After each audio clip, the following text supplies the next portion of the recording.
Hello everyone, welcome back to my channel. हम लोग आज स्टार्ट करेंगे ACTE में यूनिट नंबर 3। इसमें हम लोग जानेंगे पहला टॉपिक जो आज का हम लोग का होगा वो होगा फॉर्मवर्क के बारे में। फिर हम लोग नेक्स्ट क्लास में जानेंगे कि आपको स्लिप फॉर्म क्या होता है, किस तरह से हम लोग स्लिप फॉर्म यूज करके हम लोग कंस्ट्रक्शन करते हैं। फिर उसके नेक्स्ट क्लास में हम लोग यूनिट नंबर 3 के जो टॉपिक्स है जैसे मल्टी स्टोरी बिल्डिंग में जो इक्विपमेंट यूज होते हैं और आपको सॉइल एनफोर्सिंग टेक्निक्स, ये सारे कंबाइंड होकर के आपको यूनिट नंबर 3 बनाते हैं SBTE के सिलेबस के अकॉर्डिंग।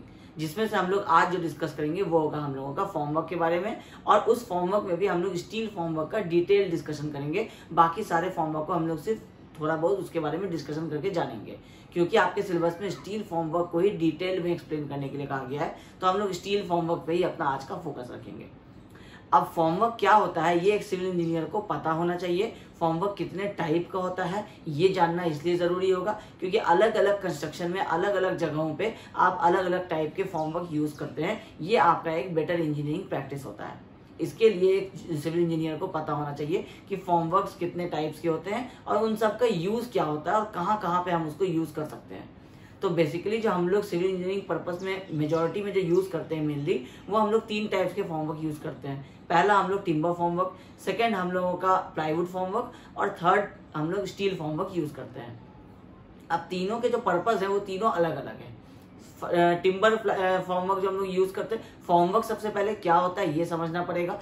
फॉर्मवर्क होता है कि जब आप कोई कंक्रीट का कंस्ट्रक्शन करते हैं तो कंक्रीट क्योंकि अपना कोई शेप एब्रप्ट शेप ले लेगा। अगर आप कंक्रीट को नॉर्मली प्लेस कीजिएगा तो जो डिजायर्ड शेप आपको चाहिए, आपको सेम जैसे आप वाटर स्टोर करते हैं टैंक में, वैसे ही आपको कंक्रीट को स्टोर करना पड़ता है। इसको एक शेप देना पड़ता है जिस शेप में आपको अपना RCC मेंबर चाहिए होता है या फिर आपको PCC मेंबर चाहिए होता है। तो हम लोगों को वो जो कंक्रीट को शेप में रखने के लिए, और जब उसको हम लोग सस्पेंडेड बनाते हैं जैसे कि स्लैब्स वगैरह में, तो उसमें जब हम लोग सस्पेंडेड बनाते हैं तो नीचे से सपोर्ट देकर रखने के लिए, तब तक जब तक कंक्रीट अपना स्ट्रेंथ खुद से नहीं ले लेता है उतने दिन तक के लिए जो हम लोग सपोर्ट प्रोवाइड करके रखते हैं, वो सपोर्ट का नाम होता है आपका फॉर्मवर्क। अब जब आप रोड कंस्ट्रक्शन करते हैं तो आप रोड के साइड्स में आप शटरिंग्स लगाते हैं ताकि आपका रोड अगर आपका 3.75 मीटर का है तो वो 3.75 मीटर को फिक्स रखने के लिए आप साइड में फॉर्मवर्क का यूज करते हैं। तो ये उसका एक पर्पस हो जाता है। सेकंड, जब आप बिल्डिंग्स बनाते हैं, आप अपने कॉलम्स बनाते हैं, तो कॉलम को इरेक्ट करने के लिए जो आप फॉर्मवर्क यूज करते हैं, ताकि अगर आपका 600 बाय 600 mm का अगर कॉलम है तो वो 600 बाय 600 के स्क्वायर शेप में रहे, इसके लिए आपको फॉर्मवर्क यूज करना पड़ता है। क्योंकि जब आप कंक्रीट कास्ट करेंगे, तो आप कंक्रीट पॉर करेंगे किसी भी लोकेशन पे, तो फ्रेश कंक्रीट जो होता है वो हाई वर्केबिलिटी का होता है, वो स्प्रेड होगा। तो उस स्प्रेड को रोकने के लिए और उसको एक डिजायर्ड शेप देने के लिए हम लोग फॉर्मवर्क का यूज करते हैं। जैसे कॉलम के केस में होगा, कंक्रीट खुद पे ही लोड अपना बियर करेगा, लेकिन उसको साइड से चारों तरफ से सपोर्ट चाहिए होता है ताकि वो जिस शेप में आप उसको बनाना चाहते हैं वो उस शेप में कास्ट हो जाएगा। अब आते हैं स्लैब में और बीम में। स्लैब और बीम बेसिकली आपको फ्लेक्सर मेंबर होते हैं, ये आपको सस्पेंडेड होते हैं, मतलब इनके सपोर्ट्स पे आपको कॉलम्स रहेंगे या वॉल रहेगा, बट बीच में आपको ज्यादातर टाइम आपको सपोर्ट्स नहीं रहते हैं। जैसे स्लैब के केस में तो बिल्कुल ही नहीं रहता है, क्योंकि आपका स्लैब होता है कि 4 साइड से वॉल है या बीम है और बीच का पोर्शन आपका सस्पेंडेड रहता है। तो हम लोगों को पता है कि कंक्रीट में हमारा जो टेंसाइल स्ट्रेंथ है वो बहुत वीक होता है, उसके लिए हम लोग रिइंफोर्समेंट यूज करते हैं अगर हम लोग स्लैब की बात करें तो अब जब रिइंफोर्समेंट के साथ आप कंक्रीट को कंबाइन कर रहे हैं, तो जब तक वो RCC नहीं बनेगा, कंबाइंड हो करके स्ट्रेंथ नहीं ले लेगा अपना हार्ड हो करके, तब तक आपको उसको सपोर्ट करना पड़ता है किसी टेम्पोररी स्ट्रक्चर से। वो टेम्पोररी स्ट्रक्चर यहाँ पे आपको काम आता है फॉर्मवर्क। तो आप उसको रोड में भी यूज कर सकते हैं, साइड्स में आप अपने कॉलम्स में भी यूज कर सकते हैं उसको इरेक्ट करने के लिए, और आप अपने स्लैब एंड बीम से भी उसको जनरली यूज करते हैं उसको टेम्पोररी सपोर्ट देने के लिए। अब इसी फॉर्मवर्क में हम लोग ये तीनों टाइप्स यूज कर सकते हैं, टिम्बर, प्लाईवुड और हम लोगों का स्टील। अब तीनों के पर्पस अलग अलग है, ये तीनों को समझना पड़ेगा कि आप कौन सा फॉर्मवर्क किस साइड पे यूज करेंगे, ये इंपॉर्टेंट होता है एक सिविल इंजीनियर के लिए। आप सबसे पहले टिम्बर फॉर्मवर्क पे आते हैं। टिम्बर फॉर्मवर्क आप जनरली देखते हैं आप अपने घरों में जब आप कंस्ट्रक्शन करते हैं, जब आपको स्लैब बनाना होता है या फिर आपके कॉलम्स कास्ट करने होते हैं, तो आप देखेंगे कि आपके वुड के जो आपके फॉर्मवर्क्स होते हैं स्क्वायर शेप या जनरली रेक्टेंगुलर शेप के जो आपके प्लैंक्स बने हुए होते हैं, उन प्लैंक्स को कंबाइन करके आपको फॉर्मवर्क बनाया जाता है। फॉर्मवर्क को आप शटरिंग भी कह सकते हैं। तो आपको वो जो आप शटरिंग देखते हैं वो आपके वुड का बना रहता है, आपके लकड़ी का बना रहता है, तो वो कहलाता है आपका टिम्बर फॉर्मवर्क। अब टिम्बर फॉर्मवर्क में आपको कुछ बेनिफिट्स है तो कुछ आपको नुकसान भी है। टिम्बर फॉर्मवर्क आपको इजीली अवेलेबल हो सकता है किसी भी लोकेलिटी में, लेकिन आपको उसका ड्रॉबैक क्या है कि पहला कि एक तो आपको टिम्बर फॉर्मवर्क मॉइस्चर एब्जॉर्ब कर लेता है आपको कंक्रीट से, कंक्रीट में जो वाटर रहता है उससे आपका टिम्बर फॉर्मवर्क जब रिपीटेटिव आप उसको यूज कीजिएगा एक प्रोजेक्ट में दूसरे प्रोजेक्ट में, तो कुछ टाइम के बाद आपको वो टिम्बर फॉर्मवर्क जो है वो यूज होने के लायक नहीं रह जाएगा। ये इसका एक ड्रॉबैक होता है। दूसरा कि आपको टिम्बर फॉर्मवर्क अगर आप बहुत बड़े साइज का ले लेंगे, बहुत बड़े प्लेट साइज का कर लेंगे तो वो बहुत हैवी हो जाएगा, तो उसको कैरी करना भी पॉसिबल नहीं हो पाता है। तो इसलिए हम लोग उसको क्या करते हैं, छोटे छोटे पार्ट्स में रखते हैं। अब जब आप छोटे छोटे पार्ट्स में रखते हैं और आप अगर किसी बड़े प्रोजेक्ट को बना रहे हैं, जैसे आपका एक डिजाइन सिटी जिसको हम लोग कहते हैं, वो जब हम लोग बनाते हैं उसमें मल्टी स्टोरी बिल्डिंग्स रहते हैं 10-15, तो वहां आपको जब ये आप टिम्बर शटरिंग यूज कीजिएगा, टिम्बर फॉर्मवर्क, तो उसमें आपको ये थोड़े से ही कंस्ट्रक्शन के बाद ये आपको वेस्ट हो जाएगा, ये यूज नहीं हो पाएगा। तो ये सारा इसका ड्रॉबैक रहता है। तो टिम्बर फॉर्मवर्क एक तो ये ड्रॉबैक्स हो गया। दूसरा, हम लोग इसको छोटे प्रोजेक्ट में यूज कर सकते हैं, क्योंकि छोटे प्रोजेक्ट में आप एक जगह पे टिम्बर फॉर्मवर्क यूज किए, उसके बाद आपका वहां पे वो पर्पस बहुत ज्यादा, जैसे आप अपने रेसिडेंशियल बिल्डिंग्स में अगर आप बनाते हैं तो आपका 2 रूम या 3 रूम का घर होता है, तो आप उसमें अपने टिम्बर फॉर्मवर्क यूज कर लेते हैं, उसके बाद आपका वो प्रोजेक्ट कंप्लीट हो जाता है। तो उस टिम्बर को वापस से आपको यूज करने में आपको थोड़ा टाइम मिलता है, तो उसमें जो मॉइस्चर होता है वो आपको सनलाइट के साथ, जैसे जैसे उसमें सनलाइट पड़ता है वो आपको वाटर जो होता है उसका वो इवापोरेट हो जाता है।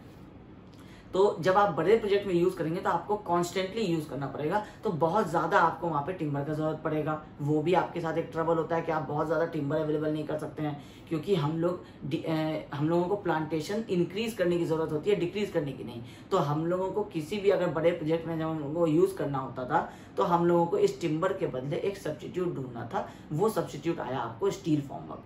अब स्टील फॉर्मवर्क में क्या होता है कि आपको ये जो आपके मॉइस्चर से जो ये खराब होने का जो चांस रहता है टिम्बर के साथ, वो सारा प्रॉब्लम आपको स्टील फॉर्मवर्क में नहीं होता है। अब स्टील फॉर्मवर्क में आपको बेनिफिट क्या होता है कि आपको फिनिशिंग बहुत स्मूथ मिल जाता है। अगर आप स्टील के प्लेट्स को आप अपने फॉर्मवर्क के जैसा यूज करेंगे आप अपने टिम्बर के जगह पे, तो क्योंकि स्टील का सरफेस बहुत स्मूथ होता है, तो जो आपका स्लैब में जब आप स्लैब कास्ट हो जाएगा उसके बाद या कॉलम कास्ट हो जाएगा, फिर जब आप उसमें शटरिंग हटाएंगे तो आपका वो जो सरफेस बनेगा वो बहुत स्मूथ बनेगा। तो उसमें आपको फिनिशिंग के जो एक्स्ट्रा कॉस्ट होते हैं, जो एक्स्ट्रा उसमें एफर्ट लगता है, वो सारा आपका रिड्यूस हो जाता है। टिम्बर के केस में प्रॉब्लम क्या होता था कि आपके टिम्बर आपको अलग अलग टाइप के आपको वुड्स रहते हैं, आप उसको एक शेप में लाते हैं टिम्बर के, कई बार उसमें डिस्टॉर्शंस आ जाते हैं, उसमें शेप में चेंजेस आ जाते हैं। अब आप टिम्बर को वापस से आप मेंटेन कर नहीं सकते हैं, क्योंकि एक बार अगर उसका शेप चेंज हो गया या एक बार उसमें अगर बेंडिंग आ गया तो वो ब्रेक हो जाता है, फिर वो लोड बियर नहीं कर पाएगा। तो आप उसका अगर शेप, जैसे उसमें अनइवन देखेंगे आप, छोटे छोटे पोर्स होते हैं टिम्बर में, तो जब आप उसको कंक्रीट की जगह पे यूज करेंगे शटरिंग की जगह पे, तो उसमें जो आपको फिनिशिंग होगा वो स्टील के कंपैरेटिवली कम होगा। उसमें आपको छोटे छोटे पोर्स नजर आएंगे जिसको आपको बाद में फिनिशिंग करना पड़ेगा प्लास्टर वगैरह से। तो प्लास्टर वगैरह आपको स्टील फॉर्मवर्क में भी यूज होता है, बट उसका फिनिशिंग इतना स्मूथ होता है कि आपको उसमें जो कॉस्टिंग होता है वो बहुत लेस हो जाता है प्लास्टरिंग का, क्योंकि उसमें आपको बहुत ज़्यादा पोर्स को फिल नहीं करना पड़ता है, बहुत ज़्यादा सीमेंट कंटेंट आपको नहीं लगता है, तो ये सारा आपको बेनिफिट हो जाता है। अब स्टील फॉर्मवर्क और टिम्बर फॉर्मवर्क के अलावा एक और फॉर्मवर्क आता है प्लाईवुड फॉर्मवर्क। प्लाईवुड फॉर्मवर्क हम लोग यूज करते हैं, बहुत कम यूज करते हैं, बट उसको हम लोग यूज करते हैं जब हम लोगों को सरफेस बिल्कुल स्मूथ चाहिए होता है और छोटा प्रोजेक्ट भी होता है, क्योंकि छोटे प्रोजेक्ट में आप स्टील फॉर्मवर्क हर जगह यूज नहीं कर सकते हैं, हर जगह इजिली अवेलेबल भी नहीं होता है। तो टिम्बर फॉर्मवर्क के बदले सब्स्टिट्यूट आया आपको प्लाईवुड फॉर्मवर्क। तो प्लाईवुड फॉर्मवर्क से आपको कई बार जब विदाउट प्लास्टर का आपको कोई वॉल लेना होगा या फिर आपको कहीं पे बहुत ज़्यादा फिनिशिंग की जरूरत पड़ेगी, तो वहाँ पे हम लोग प्लाईवुड फॉर्मवर्क यूज़ कर लेते हैं। तो बेसिकली जो आपके मेनली जो आपके यूज़ होते हैं वो आपके टिम्बर फॉर्मवर्क यूज़ होते हैं और आपके स्टील फॉर्मवर्क यूज़ होते हैं।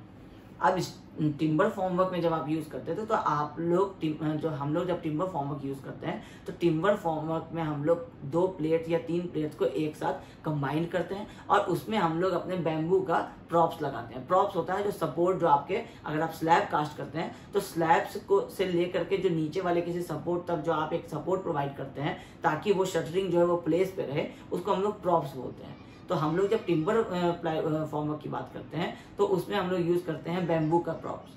अब जब हम लोग स्टील फॉर्मवर्क में आते हैं तो स्टील फॉर्मवर्क्स में अलग अलग कंपोनेंट्स हो जाते हैं।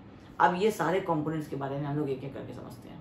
सबसे पहला जो स्टील फॉर्मवर्क में सबसे मेन कंपोनेंट होगा वो होगा आपका स्टील प्लेट, क्योंकि आपका स्टील प्लेट ही होगा जो आपको कंक्रीट के लिए आप जहाँ पे अगर आप स्लैब कास्ट करेंगे, अगर आपका 3 मीटर बाई 4 मीटर का अगर आपका रूम है तो आप उस 3 मीटर बाई 4 मीटर का आप छोटे छोटे इंटरवल बना लेंगे। जैसे आपको अगर कोई बड़ा प्रोजेक्ट होता है, फॉर एग्जांपल आपका एक रूम है जो ये 3x4 है, उसके बाद एक और रूम है जो इसी डायमेंशन का है अप्रॉक्स, क्योंकि बड़े प्रोजेक्ट्स में क्या होता है कि अक्सर जो आपके बिल्डिंग जो रूम्स होते हैं, जो आपके 4 बीम्स के बीच का जो पोर्शन होता है वो आपको इक्वल इंटरवल का रखा जाता है।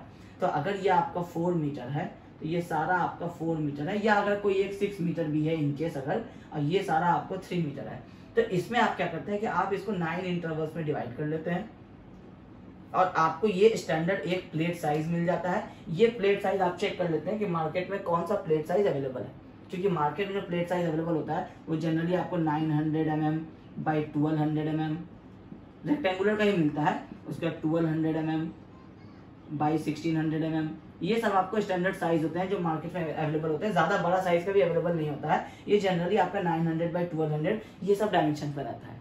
तो आप चेक कर लेते हैं कि आपका इस बिल्डिंग में आप इसको कितने पैनल्स में डिवाइड करेंगे इसके, जो आपको इक्वल इंटरवल्स निकल जाएगा, या नहीं तो नियर इक्वल निकल जाएगा। तो क्योंकि अगर नियर इक्वल भी निकल जाएगा और इतना दूर का भी अगर पोर्शन जो है अगर आपके स्टील फॉर्मवर्क से कवर हो जाता है, तो आप इस वाले में क्या करेंगे कि आपके ऐसे 9 पैनल्स लगेंगे और आपका ये वाला पोर्शन जो होगा ये कवर हो जाएगा। फिर जो रिमेनिंग रह जाएगा उसके लिए आपको अलग अलग पोर्शन जो है वो बना लिए जाते हैं साइड पे। वो डिपेंड करता है कि आपको कैसे कंडीशंस में होता है, क्योंकि आपको अगर ये पैनल्स में इक्वली डिवाइड हो गया तो फिर तो बहुत अच्छा है, क्योंकि आपको फिर वो छोटे छोटे एक्स्ट्रा मेंबर्स आपको नहीं लगाने पड़ेंगे स्टील प्लेट्स के। तो ऐसे करके क्या होता है कि आपको 900 बाई 1200 का स्टैंडर्ड आपको प्लेट मिल जाता है। आप इन 9 प्लेट्स को कंबाइन कर देते हैं और इन सारे 9 प्लेट्स को, ये अगर आपका जैसे ये एक प्लेट है, इसके बगल में ये एक आपका दूसरा प्लेट इस तरह से सपोर्ट हो रहा है, ये आपका तीसरा प्लेट सपोर्ट हो रहा है, ये 1 2 3 प्लेट। तो इसको हम लोग क्या करते हैं, जैसे हम लोग टिम्बर फॉर्मवर्क में भी देखते हैं कि हम लोग इसको नीचे सपोर्ट कर देते हैं। अब बड़े प्रोजेक्ट में फायदा क्या होता है कि जब आप इस वाले पार्ट का कंस्ट्रक्शन करते हैं उसके बाद आपको पता हो गया है कि ये भी 4 मीटर बाई 3 मीटर है, ये भी 4 मीटर बाई 3 मीटर है। तो आपको टिम्बर फॉर्मवर्क में क्या प्रॉब्लम होता था कि एक बार आप उसको ओपन किए तो दोबारा आपको यहाँ पे लगाने में आपको सेम एफर्ट लगेगा, फिर यहाँ लगाने में भी सेम एफर्ट लगेगा, क्योंकि टिम्बर फॉर्मवर्क में एक बार जैसे ही आप ये सारे प्रॉप्स वगैरह हटा देते हैं तो प्रॉप्स हटाने के बाद आपके ये सारे शटरिंग के जो आपके प्लैंक्स होते हैं वो सारे आपको वापस से नीचे आ जाते हैं, फिर आप उसको दोबारा आपको यहाँ लगाना पड़ता है। अब आप बहुत ज्यादा यूज करने लगेंगे तब तक आपका ये जो प्लेट होता है, आपका टिम्बर होता है, वो आपका खराब हो जाएगा। अब स्टील फॉर्मवर्क में क्या होता है कि आपके ये 9 पैनल्स हैं, आपको पता चल गया। एक बार जब आपके यहाँ पे यूज हो जाता है तो आपको पता है कि यही 9 पैनल्स अब यहाँ पे लगना है। अब आपको उसमें वो गैप्स वगैरह मेंटेन करने का जो आपके टिम्बर में प्रॉब्लम होता है, जैसे अगर आप यहाँ टिम्बर करते हैं तो यहाँ छोटे छोटे इस तरह से पैनल्स लगेंगे, तो आपको सबको पहले क्लोजली आपको लगाना पड़ेगा, फिर सारे में आपको प्रॉप्स लगेंगे क्योंकि सारे को ही सपोर्ट करना पड़ेगा। तो ये वाला सारा प्रॉब्लम जो है ये इसके साथ में जो है वो खत्म हो जाता है। एक तो नीचे वर्किंग के लिए आपको स्पेस बच जाता है। अगर आपका ये फॉर एग्जांपल अगर आप एक प्रॉप को अगर आप 2 सपोर्ट से भी लगा रहे हैं तो भी आपको 2 प्रॉप के बीच में 1 मीटर का गैप एटलीस्ट आपको मिल जाएगा। तो इससे क्या होता है कि जो नीचे काम करने होते हैं या नीचे जो अगर आपको मूवमेंट के लिए जगह चाहिए होता है तो वो आपको स्टील फॉर्मवर्क में मिल जाता है, टिम्बर फॉर्मवर्क में नहीं मिलता है। ठीक है। अच्छा, अब ये जो आप यहाँ से आप जब इसको निकालते हैं फिर आप उसको दूसरे वाले पैनल में लगाना चाहेंगे तो फिर से सेम कॉन्सेप्ट आएगा, फिर से आप उसको 9 पार्ट करेंगे, फिर से आप यहाँ लगा लेंगे। अब आपका ये कॉन्सेप्ट जो होता है ये फिर आपके साइड पे क्लियर हो जाता है। आपको यूज करना है एक एक करके, सारे में आपको इसी तरह से इसको लगाते चले जाना है। तो ये होता है आपको स्टील फॉर्मवर्क लेने से आसानी, क्योंकि आप उसके जो पैनल्स होते हैं ये पैनल्स मार्केट में इजीली अवेलेबल हो जाते हैं। आपको हाइट पता रहता है कि हाइट आपका कितना है। इस हाइट के लिए आपको 2 तरह के प्रॉप्स आते हैं। पहला आता है आपको स्टील प्रॉप और दूसरा आता है आपको टेलीस्कोपिक प्रॉप। ये सारे एक्चुअली यहाँ लिखे हुए हैं। स्टील फॉर्मवर्क के जो कंपोनेंट्स हैं, पहला होता है आपका स्टील प्लेट्स जिसकी हम लोग बात कर रहे हैं, जो हम लोग लगाते हैं। उसके बाद आता है एच फ्रेम, वही बताते हैं क्या होता है। स्टील प्रॉप्स तीसरा नंबर है। जो स्टील प्रॉप्स आपके फिक्स्ड होते हैं, जो आपको स्टैंडर्ड हाइट्स के लिए अवेलेबल होते हैं कि अगर आपका बहुत हैवी लोड है तो उस केस में आपको यह हाई स्ट्रक्चर है तो आपको 3 मीटर से 3.75 मीटर, सॉरी ये 2 मीटर से 3.75 मीटर तक के हाइट के लिए है। लाइट है तो आपको 2 मीटर से 3.2 मीटर तक के हाइट के लिए, इतने साइज तक के लिए आपको मार्केट में अवेलेबल हो जाता है। आपके फ्लोर हाइट में आपको जितना का आपको प्रॉप लगता है आप उतने साइज का आप मार्केट से अवेलेबल कर लेते हैं। अब आपके फ्लोर हाइट क्योंकि जनरली आपके पूरे घर में या पूरे प्रोजेक्ट में सेम रहता है, इसलिए आपको एक बार जो आप प्रॉप यूज करते हैं वो आपके पूरे प्रोजेक्ट में काम आ जाता है। अब ये हो गया आपको स्टील प्रॉप। अब टेलीस्कोपिक प्रॉप क्या होता है, यही स्टील प्रॉप होता है लेकिन ये एडजस्टेबल होता है।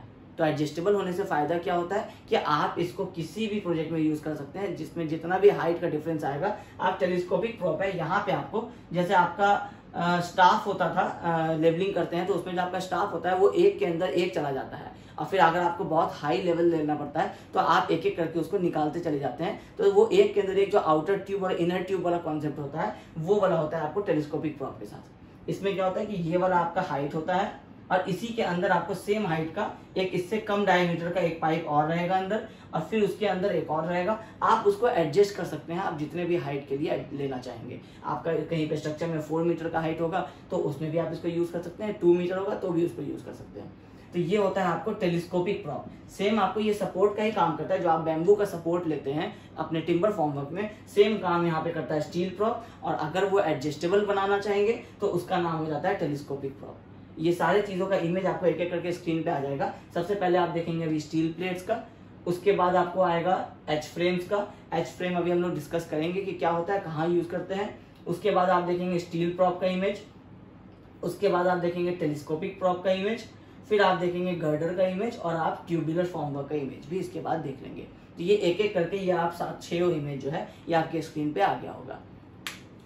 अब ये तो हो गया आपको स्टील फॉर्मवर्क का कि आप स्टील प्लेट यूज करते हैं, उसको आप स्टील प्रॉप्स लगाते हैं, और आप उसमें अगर एडजस्ट करना होगा तो आप टेलीस्कोपिक प्रॉप भी लगाते हैं। अब इसमें क्या चेंजेस और आते हैं, कुछ कुछ एच फ्रेम अब एक वर्ड आता है। अब ये एच फ्रेम क्या होता है, अभी जो हम लोग इस पैनल टाइप में कंस्ट्रक्शन की बात कर रहे थे कि हम लोग यहाँ यूज करेंगे फ्रेम, फिर यहाँ यूज करेंगे, फिर यहाँ यूज करेंगे, इसमें एक नया मेथड आया है आपको जिसमें हम लोग एच फ्रेम यूज करते हैं। अब एच फ्रेम क्या होता है, एच फ्रेम बेसिकली आपको ये एक एच शेप का इस तरह से एक रिजेंबल करता है कि ये आपको एच टाइप का है, ऐसा आपको एक फ्रेम होता है, एक आप कह सकते हैं इसको कि एक स्काफोल्डिंग होता है। इसके ऊपर आपके ये प्लेट्स वगैरह जो है आप इस तरह से लगा सकते हैं और आप अपने इस पैनल को सपोर्ट कर सकते हैं। जैसे अगर आपको ये एक आपका रूम है, यहाँ पे आपका ब्रिक वॉल है, यहाँ आपका ब्रिक वॉल है। अब आपको ये लाइन अभी आपका नहीं है, आपको यहाँ पे स्लैब कास्ट करना है, ये वाला आपका स्लैब का थिकनेस होगा। तो जब आप ये वाला स्लैब कास्ट करेंगे तो इसके नीचे आप अपना फॉर्मवर्क लगाएंगे। तो आप क्या करते हैं कि स्टील फॉर्मवर्क लगाते हैं, ये आपका स्टील फॉर्मवर्क होगा, और इसमें प्रॉप्स नहीं देकर के आप क्या करते हैं एच फ्रेम्स लगा देते हैं। और ये एच फ्रेम के ये वर्टिकल्स होते हैं और ये आपको ब्रेसिंग से कनेक्टेड रहते हैं। अब इससे एक फायदा क्या होता है, ये जो एच फ्रेम होता है ये एडजस्टेबल हाइट का होता है। तो आप क्या करते हैं कि आपको जनरली जैसे आपको अगर आपका एक कंटिन्यूअस पोर्शन है, इसी का हम लोग एक सेक्शन बना देते हैं, ये इस तरह से आपका ये वाला बीच वाला ब्रिक वॉल आएगा, और यहाँ पे फिर आपका ये दूसरा वाला रूम स्टार्ट हो जाता है। ये पहले रूम का पैनल है, ये दूसरा वाला रूम स्टार्ट हो जाता है। अब आपको क्या करना है कि यहाँ एक कॉलम है, यहाँ एक कॉलम है, बीच में आपको कोई वॉल नहीं है, क्योंकि जब आप कंस्ट्रक्शन कर रहे होते हैं, जब आप स्लैब बना रहे होते हैं तो स्लैब बनाने के बाद वॉल्स आता है, ठीक है। तो आप क्या करते हैं, सबसे पहले आप अपने एच फ्रेम को यहाँ लगाते हैं, और इसमें आपका ये तीसरा वर्टिकल होता है, ये आपस में कनेक्टेड रहता है, इसके ऊपर में आप अपने प्लेट्स लगा लेते हैं। अब यहाँ पे आपको काम हो गया, जैसे ही आपका ये 7 डेज अपना इनिशियल स्ट्रेंथ लेता है, आप अपना शटरिंग रिमूव कर देते हैं, फिर आप दूसरे वर्क में आगे बढ़ते हैं। तो आप इसमें एच फ्रेम यूज करने से फायदा क्या होता है कि हम लोग पहले इसके हाइट को ऊपर लाते हैं, यहाँ ला करके अपने डिजायर्ड पोजीशन पर हम लोग खड़ा कर देते हैं। अब जब यहाँ पे ये स्ट्रेंथ ले लिया तो हम लोग इसको वापस लोअर करते हैं, यहाँ पे अगर कोई आपका ऐसे बीम आ रहा है तो इस बीम से हम लोग नीचे हाइट का करते हैं, फिर इसमें यहाँ पे व्हील्स लगे हुए होते हैं, हम लोग इसको मूव करके इस वाले पैनल में ले आते हैं, फिर सेम हम लोग यहाँ पे फिर सेम इसको ऊपर की तरफ करते हैं, फिर यहाँ पे शटरिंग लगाते हैं, फिर इसमें कंस्ट्रक्शन करते हैं, फिर हम लोग इसको मूव करके इस वाले पैनल में ले आते हैं, सेम यहाँ होता है। ऐसे ही इसका मूवमेंट पूरे फ्लोर पे चलता रहता है। तो इससे क्या होता है, आपको फॉर्मवर्क जो आप पहले स्टील फॉर्मवर्क का एक एक करके प्लेट आप निकालते और प्लेट निकाल के फिर आप दूसरे वाले में लगाते, प्रॉप्स यूज करते, वो आपका जो ह्यूमन पावर होता, वो जो आपका वेस्टेज ऑफ टाइम होता, मनी होता, वो सेव हो जाता है ये एच फ्रेम यूज करने से। आप इसके हाइट एडजस्टेबल होते हैं, आप इसके हाइट को रेस करेंगे, जहां तक आपका डिजायर्ड पोजीशन है वहां पे आप स्लैब कास्ट करेंगे, 7 डेज 8 डेज 10 डेज जो आपका क्योरिंग पीरियड है वो आप वेट करेंगे, उसके बाद आप उसको नीचे कर देंगे, फिर आप उसको दूसरे वाले पैनल में ले जाएंगे, फिर आप उसको वहां ऊपर करेंगे, फिर वहां कास्टिंग करेंगे। और यही एक एच फ्रेम आपको अगर इनकेस एक लग रहा है एक पैनल में, या फिर आपको जितने बड़े स्लैब हो सकते हैं उसके हिसाब से ज्यादा लग सकता है, तो आप यही एक एच फ्रेम को आप अलग अलग पैनल में यूज करते हुए आप अपना काम जल्दी से जल्दी कर सकेंगे। ये जो आपको शिफ्टिंग टाइम होता है, ये शिफ्टिंग टाइम आपका सेव हो जाता है। तो जब आप बड़े कंस्ट्रक्शन करते हैं तो आपका ये टोटल स्लैब कास्टिंग में अगर सब में 2 दिन का भी शिफ्टिंग टाइम लगता है, और ऐसे अगर आपको 15 पैनल्स बनाने हैं तो 1 महीना का टाइम आपका लेबर कॉस्ट सिर्फ इन चीजों में लगेगा, वो आपका सेव हो जाता है स्टील फॉर्मवर्क यूज करने से। और उस स्टील फॉर्मवर्क में ही आप ये एच फ्रेम यूज कर सकते हैं। ठीक है, तो यही है आपको बेसिकली स्टील फॉर्मवर्क यूज करने का बहुत सारा फायदा। बड़े प्रोजेक्ट्स में आपका स्टील फॉर्मवर्क खराब नहीं होता है। बड़े प्रोजेक्ट्स में आपको स्टील फॉर्मवर्क आप एक पर्टिकुलर साइज का आप एक बार खरीद लेते हैं या बना लेते हैं, उसके बाद ये आपको थ्रू आउट द प्रोजेक्ट चलता रहता है। कॉस्टिंग में भी आपको सस्ता पड़ता है, क्योंकि आपको टिम्बर फॉर्मवर्क थोड़े से कंस्ट्रक्शन के बाद खराब हो जाएगा। टिम्बर फॉर्मवर्क बहुत ज्यादा हैवी लोड नहीं ले सकता है। स्टील फॉर्मवर्क को आप जहां चाहे यूज कर सकते हैं। हैवी लोड्स में भी आप स्टील फॉर्मवर्क यूज करते हैं, क्योंकि आपके जो सपोर्ट्स होते हैं वो भी आपके ट्यूब्स के होते हैं, पाइप्स के होते हैं, तो वो आपके बैम्बू के कॉम्पेटिवली आपको ज्यादा हैवियर लोड ले सकता है। ठीक है, तो ये सारा आपको स्टील फॉर्मवर्क का बेनिफिट होता है। इसलिए साइट इंजीनियर को पता होना चाहिए कि कब आपको टिम्बर फॉर्मवर्क यूज करना है, कब आपको स्टील फॉर्मवर्क यूज करना है। अब स्टील फॉर्मवर्क में भी आपको 2 चीज और आता है। पहला है आपको गर्डर, जिसको हम लोग ट्रेसल भी बोलते हैं। अब ये गर्डर क्या होता है कि कई बार आप जब फैक्ट्रीज वगैरह में जब कास्टिंग करते हैं तो उसमें आपको फैक्ट्रीज वगैरह में जब आपका स्लैब कास्ट होता है तो वहां पे आपको चाहिए होता है कि आपका ये वाला पैनल है, ये एक पैनल है, इसके ऊपर आपको यहाँ पे इस तरह से शेडिंग है, और या फिर आपको यहाँ पे इंटरमीडिएट, या यहाँ पे आप समझिए कि आपको ये शेडिंग अभी नहीं है, आपका कोई एक ऐसा फैक्ट्री जिसमें आप स्लैब यहाँ बना रहे हैं। ठीक है, अब इस स्लैब के लिए आपको सपोर्ट करना है, आपको फ्रेमवर्क, और नीचे आपके बहुत ज्यादा आपके पास स्पेस नहीं है जो आप सारे प्रॉप्स वगैरह लगा सके या फिर आप अपने एच फ्रेम्स वगैरह लगा सके, इतना स्पेस आपके पास अवेलेबल नहीं है। तो वैसे केसेस में क्या करते हैं, फिर एक और मेथड हम लोग यूज करते हैं, हम लोग यूज करते हैं गर्डर्स। अब गर्डर्स आपको पता है कि यहाँ आप अपना एक टेलीस्कोपिक प्रॉप लगा देंगे, यहाँ आप अपना एक टेलीस्कोपिक प्रॉप लगा देंगे, और इसमें आप गर्डर को सपोर्ट कर देंगे। अब ये गर्डर के ऊपर आपका यहाँ पे इस तरह से आपका स्टील प्लेट लगा रहेगा, और ये गर्डर थोड़े थोड़े इंटरवल पे, जितना आपके प्लेट साइज के हिसाब से होगा उतने इंटरवल्स पे आप इसको प्लेस कर सकते हैं। अब ये गर्डर जब शॉर्ट स्पैन की बात करते हैं तो ये गर्डर क्या होता है, फिक्स्ड वाला आप यूज करते हैं, गर्डर फिक्स्ड यूज करते हैं। जब हम लॉन्ग स्पैन की बात करते हैं तो लॉन्ग स्पैन का मतलब है कि ये स्पैन और बड़ा होगा, तो हम लोग उसमें ये फिक्स्ड वाला यूज नहीं करते हैं, हम लोग इसमें यूज करते हैं टेलीस्कोपिक गर्डर। जैसे अभी आप टेलीस्कोपिक प्रॉप समझ रहे थे, वैसे ही अब आप समझिए कि टेलीस्कोपिक गर्डर यूज करते हैं। अब ये टेलीस्कोपिक गर्डर क्या होता है, ये आपका एक गर्डर है फिक्स्ड, ये बना हुआ है, इसके ऊपर से आपको एक और इस तरह से गर्डर होता है, जो गर्डर इस वाले फिक्स्ड गर्डर के ऊपर स्लाइड कर सकता है। मतलब जब आपको स्पैन यहां से लेकर के सिर्फ यहां तक का होगा तो आप इस टेलीस्कोपिक गर्डर को मूव करके इस स्पैन के अंदर ले आएंगे, ये फिक्स्ड की तरह काम करेगा। लेकिन जैसे ही आपको ये स्पैन बड़ा करना हुआ, पहले ये आपको अगर 5 मीटर का था, फिर आपको इसको 15 मीटर करना हुआ, तो इसका जो लेंथ होता है ये एडजस्टेबल होता है। आप इसको इस वाले फिक्स के ऊपर में रोल करेंगे और आप अपना स्पैन बना लेंगे यहाँ तक का। अब ये आपका स्पैन नहीं रहेगा, ये आपका बड़ा स्पैन हो गया। तो ये जो आपका स्लाइडिंग वाला जो आप गर्डर यूज करते हैं उसको हम लोग बोलते हैं टेलीस्कोपिक गर्डर। तो टेलीस्कोपिक वर्ड जब आप शटरिंग में यूज करेंगे फॉर्मवर्क में, चाहे टेलीस्कोपिक प्रॉप हो चाहे टेलीस्कोपिक गर्डर हो, इसका मतलब ही होगा कि लेंथ को इंक्रीज करने की फैसिलिटी, उसको हम लोग यहाँ यूज करते हैं टेलीस्कोपिक वर्ड से।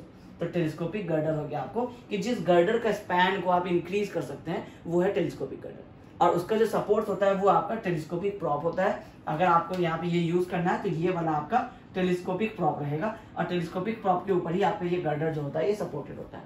ठीक है, तो और अब आया ट्यूबुलर फॉर्मवर्क। ट्यूबुलर फॉर्मवर्क जो आप जनरली, आपको अभी एक इमेज आएगा स्क्रीन पे, इसमें आप देखेंगे कि आपके छोटे छोटे इंटरवल्स पे आपका ये एक आपका पाइप स्ट्रक्चर है, ये आपका एक पाइप है, इसको आप प्रॉप कह लीजिए कि आपका एक स्टील प्रॉप है, लेकिन ये स्टील प्रॉप में आपको छोटे छोटे जंक्शंस बने हुए हैं। ये जंक्शन जो होते हैं ये आपको हैवी लोड्स बियर करने में हेल्प करते हैं। आपने कई बार ये वाला कंस्ट्रक्शन देखा होगा कई जगह पे, यहाँ पे आपको इस तरह से कप्स बने रहते हैं और इसमें आपके ये जॉइंट्स बन जाते हैं, ये छोटे छोटे आपके प्रॉप्स यूज होते हैं, और इन सारे को आप कंबाइन करके, यानी तो आपको ये जो वर्टिकल होता है ये आपका एक स्ट्रेट होता है, और इसमें आप ये छोटे छोटे हॉरिजॉन्टल्स ला करके इसमें कनेक्ट कर देते हैं। तो जनरली जब लोग स्टील प्रॉप यूज करते हैं वो स्ट्रेट यूज करते हैं। जब आप उसमें ये कप्स लगा करके आप इसको कनेक्ट कर देंगे, यहाँ पे जॉइंट बना देंगे, तो ये वाला जो पोर्शन होगा ये हैवी लोड को बियर कर लेगा। तो ये भी आपको सेम स्टील फॉर्मवर्क ही हुआ, ये सारे स्टील प्लेट्स इसमें भी यूज होंगे, प्रॉप्स इसमें भी यूज होंगे, बट उसमें आपको जंक्शंस बन जाता है। तो जंक्शंस बन जाता है तो ये कहलाता है फिर आपका ट्यूबुलर फॉर्मवर्क। तो दो तरह से स्टील फॉर्मवर्क होता है, पहला जिसमें आप स्टील प्रॉप्स यूज करते हैं और दूसरा जिसमें आप और जंक्शंस बना करके छोटे छोटे इंटरवल्स पे बना देते हैं, सपोर्ट्स दे देते हैं, तो वो हैवी लोड बेयर करने के लिए होता है, तो वो कहलाता है आपका ट्यूबुलर फॉर्मवर्क। तो ये सारा होता है आपको स्टील फॉर्मवर्क का यूज, आपको पर्पस और इसके सारे कंपोनेंट्स के कहाँ पे कौन कौन सा आप यूज करते हैं। अब एडवांटेजेस की बात, जैसे हम लोग अब तक बहुत सारा एडवांटेज डिस्कस कर ही चुके हैं, एक बार शॉर्ट में हम लोग डिस्कस कर लेते हैं कि ये स्मूथ सरफेस देता है। ऑब्वियसली हम लोग स्टील फॉर्मवर्क जब यूज कर रहे थे, हम लोग स्टार्टिंग में डिस्कस किए थे कि टिम्बर फॉर्मवर्क के कंपैरिजन में आपको स्टील फॉर्मवर्क जो है वो आपको स्मूथ सरफेस प्रोवाइड करता है, तो आपको फिनिशिंग का रिक्वायरमेंट जो होता है वो कम हो जाता है। सेकंड पॉइंट है कि इकोनॉमिकल है फॉर लार्ज वर्क्स। अब लार्ज वर्क्स के लिए इकोनॉमिकल है क्योंकि आपको इनिशियली उसका कॉस्ट ज्यादा होगा अगर आप टिम्बर फॉर्मवर्क से कंपेयर करेंगे तो, लेकिन जब आप इसको बड़े प्रोजेक्ट में देखेंगे तो टिम्बर फॉर्मवर्क आपको 3 टाइम्स हो सकता है आपको खरीदना पड़ जाए, तो वो चीज आपको अवॉइड हो सकता है। आप एक पैनल के लिए भी अगर आप खरीद चुके हैं तो आप उसको पूरे प्रोजेक्ट में यूज कर सकते हैं, तो इसलिए आपको ये एक तरह से इकोनॉमिकल होता है लार्ज प्रोजेक्ट्स के लिए। और इसको हम लोग शॉर्ट प्रोजेक्ट्स में यूज भी नहीं करते हैं, स्मॉल प्रोजेक्ट्स में जब कहीं पे टिम्बर की अवेलेबिलिटी बहुत कम होती है, उस जगह पे अगर आपको इजीली मिल जाता है स्टील फॉर्मवर्क, तब हम लोग यूज करते हैं, अदरवाइज शॉर्ट प्रोजेक्ट्स में हम लोग टिम्बर फॉर्मवर्क ही यूज करते हैं। ठीक है। थर्ड पॉइंट है कि it can be easily erected. आपको जैसे टिम्बर फॉर्मवर्क में हम लोग बताए थे कि छोटे छोटे प्लैंक्स होते हैं, उस प्लैंक्स को कनेक्ट करना और सबके नीचे एक प्रॉप लगाना बैम्बू का, वो बहुत डिफिकल्ट जॉब होता है, लेंदी जॉब होता है। स्टील फॉर्मवर्क में ये प्रॉब्लम नहीं होता, आप एक प्रॉप्स पे आप अपने एक स्टील प्लेट को इरेक्ट कर सकते हैं, ये सारा आपको ईजी होता है। उसमें श्रिंकेज नहीं आता है क्योंकि टिम्बर में आपको श्रिंकेज आएगा जब वो मॉइस्चर अब्जॉर्ब करेगा कंक्रीट से, तो उसमें श्रिंकेज वगैरह का प्रॉब्लम होगा जो कि स्टील के साथ आपको नहीं होता है। अनस्किल्ड लेबर भी इसको इरेक्ट कर सकते हैं और इसको नंबर ऑफ टाइम्स भी हम लोग यूज कर सकते हैं, जो भी हम लोग यहाँ डिस्कस किए वो सारा चीज ही आपको यहाँ पे लिखा हुआ है। No danger of formwork absorbing moisture from concrete. Steel में आपको जो वाटर, जो कंक्रीट में जो आपको एक्स्ट्रा वाटर रहता है, उससे आपको स्टील में कोई प्रॉब्लम नहीं आएगा। जो इरोजन वगैरह जो कोरोजन वगैरह का चांस होता है, उसके लिए आप उसको वैसे भी ऑयल से थोड़ा बहुत आप उसको ऑयलिंग करते हैं, इसलिए उसमें आपको कोरोजन का चांसेस भी खत्म हो जाता है। और टिम्बर वाले में प्रॉब्लम होता है कि वो मॉइस्चर ले लेता है, फिर वो थोड़े यूज के बाद वो खराब हो जाता है, फिर आप उसको यूज नहीं कर पाते हैं। तो ये सारा है आपको एक बेसिक नॉलेज आपको फॉर्मवर्क के ऊपर, इतना आपके सिलेबस के रिक्वायरमेंट के हिसाब से सफिशिएंट है। और इससे ज्यादा कोई बहुत ज्यादा थ्योरी होता भी नहीं है फॉर्मवर्क में। इसी में से आपको हम 2-3 टाइप्स बता दिए कि स्टील फॉर्मवर्क यूज करते हैं तो आप पैनल वाइज कैसे यूज कर सकते हैं और एच फ्रेम को आप कैसे यूज करते हैं। एच फ्रेम को जनरली आप स्काफोल्डिंग की तरह भी यूज करते हैं। कई बार आपको जब थोड़े हाइट के ऊपर आपको प्लास्टर वगैरह करना हो या ब्रिक वर्क ज्वाइन करना हो, तो आप वहाँ पे अगर आपके पास परमानेंट एक फॉर्मवर्क स्काफोल्डिंग बनाने का सिस्टम नहीं है, तो आप ये एच फ्रेम्स यूज करते हैं और इसके ऊपर आप अपने लेबर जो होता है वो खड़ा होकर के वो अपना आगे का काम करते हैं। तो स्मॉल हाइट जब आपको अचीव करना हो तो तब भी आप एच फ्रेम को यूज कर सकते हैं। तो यही सारा है आपको फॉर्मवर्क से रिलेटेड सारा इन्फॉर्मेशन। तो आई होप आपको आज के इस क्लास में फॉर्मवर्क के ऊपर जो भी थ्योरी होगा, जो कॉन्सेप्ट होगा, वो सारा समझ में आ गया होगा। तो आई होप आपको आज के ये क्लास पसंद आया होगा। तो अगर ये क्लास पसंद आया तो इस वीडियो को जरूर लाइक कीजिए। Thank you.